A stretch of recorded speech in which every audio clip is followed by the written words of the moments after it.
Hello and welcome to Model Rail Programme 17, which brings you the usual marvellous mix of layouts, modelling demonstration, reviews, tips, techniques and some great archive. As is always the case, we present these programmes from somewhere that's got real railway interest, and this is one I've been looking forward to for a long time. It's the English end of the Kanaaltunnel. We start with another visit to Dave Shakespeare's ever-popular Tetley's Mills, which has now been rebuilt after a serious invasion of woodworm.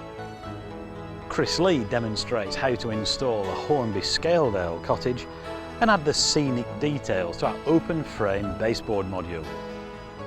Our operations section features iron ore traffic past and present, whilst our garden railway expert Paul Barnard looks at Hornby's amazing new 00 live steam system.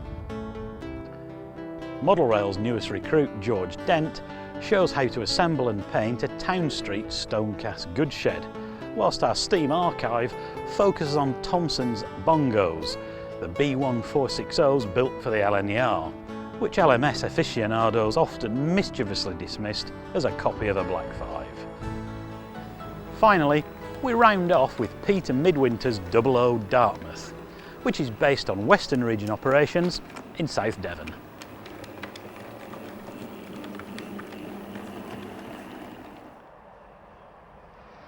Dave Shakespeare's Tetley's Mills is always perennially popular in Model Rail, but it's changed an awful lot since we last visited.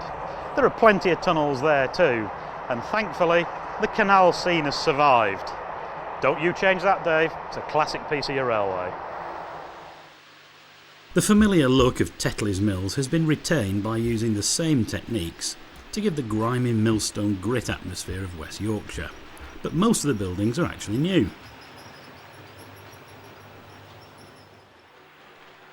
Rebuilding a layout of this size is not to be undertaken lightly, so where did the woodworm come from? And were there any other motives for rebuilding the layout?